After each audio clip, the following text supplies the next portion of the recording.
अल्हम्दुलिल्लाह इस आयत के मुताबिक अल्लाह रब्बुल आलमीन के इस फरमान के मुताबिक अगर कोई जमात है तो वो है जमात अहले हदीस। बिस्मिल्लाहिर्रहमानिर्रहीम।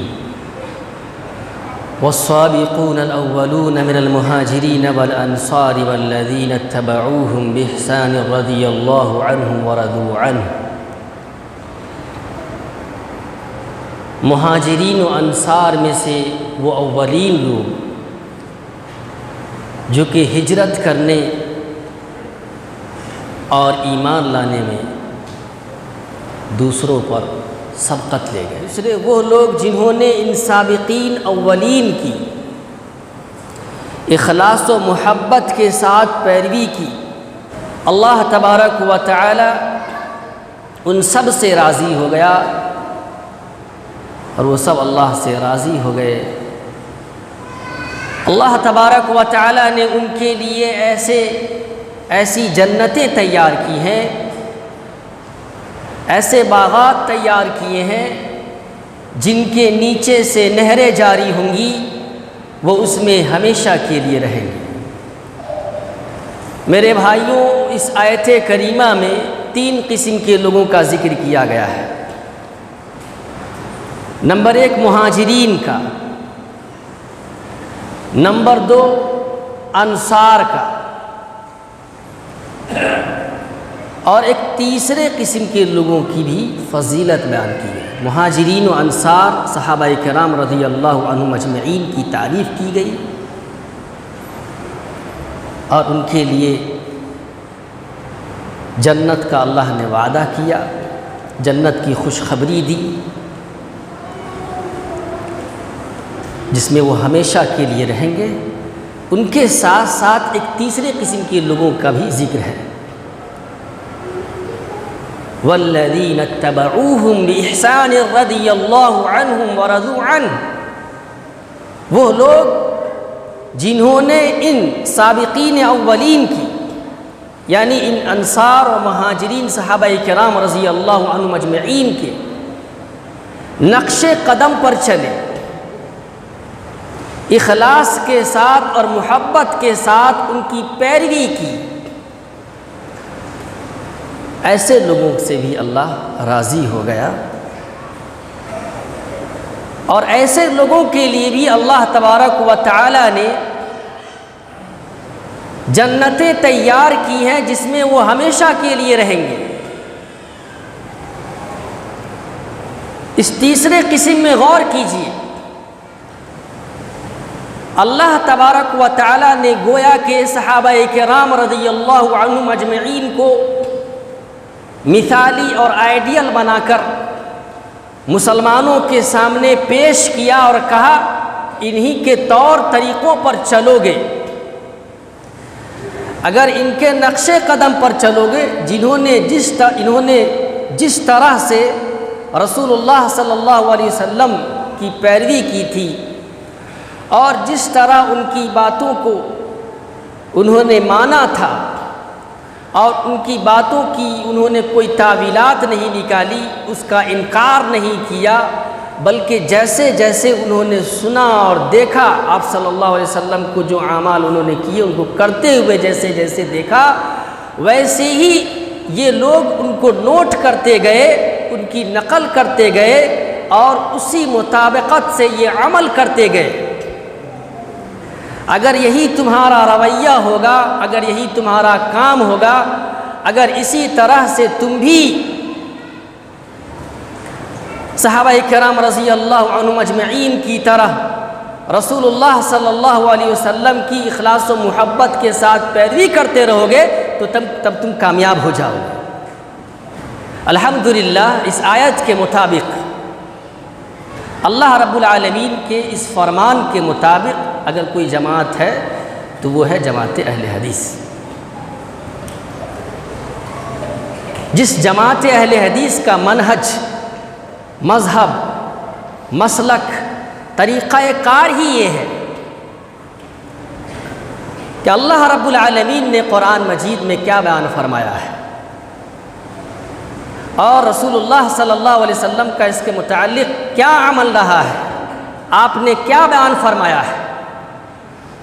कुरान और हदीस के रहते हुए किसी इमाम, किसी मौलवी, किसी फ़कीह, किसी दरवेश, किसी पीर और बुज़ुर्ग की बातों की कोई अहमियत नहीं।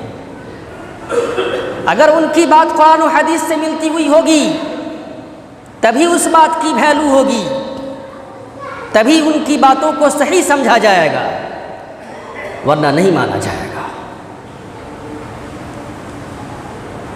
सहाबा किराम रज़ी अल्लाहु अन्हुम अजमईन कुरान और हदीस के रहते हुए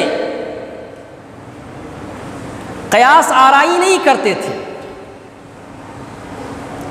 कुरान और हदीस के रहते हुए अपनी अक़ली बात को तरजीह नहीं देते थे। उनके दौर में भी कई मसाइल में इख्तिलाफ हुआ, तो वो निज़ाई मसाइल में वो कुरान और हदीस से मसाइल का इस्तिंबात करते थे, कुरान और हदीस की ही पैरवी करते थे। और उस सिलसिले में किसी भी सहाबी ने किसी भी सहाबी के कौल को, जबकि अगर उनकी बात रसूलुल्लाह सल्लल्लाहु अलैहि वसल्लम से हटकर हुई हो, तो तरजीह नहीं दी। इमाम इब्न अब्दुल बर ने बयान रहमतुल्लाह अलैह ने बयान किया कि उरवा रहमतुल्लाह अलैह ने हज़रत इब्न अब्बास रज़ी अल्लाह अन्हु से कहा कि आप हज तमत्तु की रुख्सत देते हैं, क्या आप अल्लाह से नहीं डरते? आप हज तमत्तु की रुख्सत दे रहे हैं कि हज तमत्तु करो, जबकि हज़रत अबू बकर व उमर रज़ी अल्लाह अन्हु ने हज तमत्तु नहीं किया। तो हज़रत इब्न अब्बास रज़ी अल्लाह अन्हु ने कहा कि मुझे ऐसा लगता है कि अनकरीब तुम बाज नहीं आओगे, यहाँ तक कि अल्लाह रब्बुल आलमीन तुम्हारे ऊपर अज़ाब नाज़िल कर दे। नुहद्दिथुकुम अन रसूलिल्लाहि सल्लल्लाहु अलैहि वसल्लम व तुहद्दिथूना अन अबी बकर व उमर, हम तुम्हें रसूलुल्लाह सल्लल्लाहु अलैहि वसल्लम की हदीस सुना रहे हैं और तुम अबू बकर व उमर रज़ी अल्लाहु अन्हुमा की बात बयान कर रहे हो। गोया रसूलुल्लाह सल्लल्लाहु अलैहि वसल्लम के फरमान के मुकाबले में किसी की बात भी अगर हो सामने में, अल्लाह और उसके रसूल सल्लल्लाहु अलैहि वसल्लम के बात की मुताबकत ना हो रही हो, किसी भी इमाम, फ़कीह, वली, बुज़ुर्ग की, तो उनके बातों की कोई अहमियत नहीं है।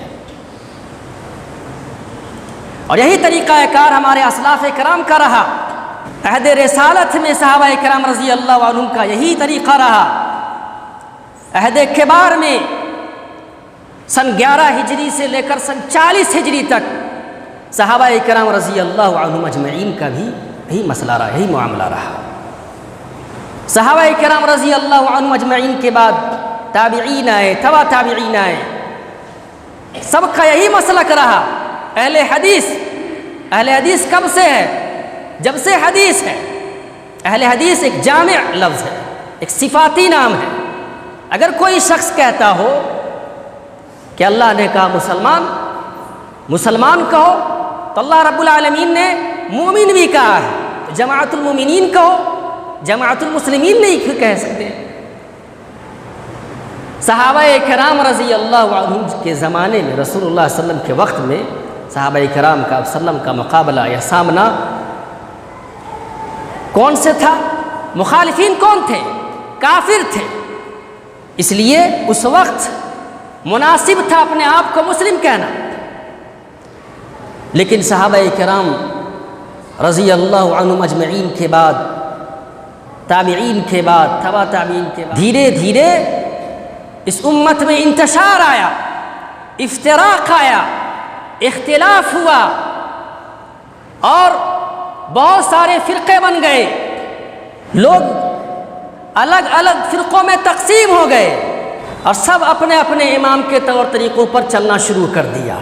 लेकिन जमात अहले हदीस जो कि सहाबा किराम रज़ी अल्लाह अन्हुम अजमईन भी थे, ताबिईन भी थे, तबा ताबिईन भी थे, बहुत जामे लफ्ज़ सिफाती नाम है। उस दौर से लेकर आज तक अल्लाह तबारक व तआला ने मुख्तलिफ उलमा, फ़ुक़हा, आइम्मा को इस दुनिया में भेजा जिन्होंने शिर्क व बिदआत का किला कुमा किया, अहयाए दीन की खातिर अपनी ज़िंदगी को इस दीन इस्लाम के लिए वक्फ कर दी और तकलीद के तुलसुम को तोड़ा, तकलीद को ख़त्म किया, लोगों को ये बात बताई कि इत्तिबा करो। शेखुल इस्लाम इमाम इब्न तैमिया रहमतुल्लाह अलैह, इमाम इब्न क़य्यिम रहमतुल्लाह अलैह, हाफिज़ इमामुद्दीन इब्न कसीर रहमतुल्लाह अलैह, इमाम शौकानी रहमतुल्लाह अलैह, अमीर सनआनी रहमतुल्लाह अलैह,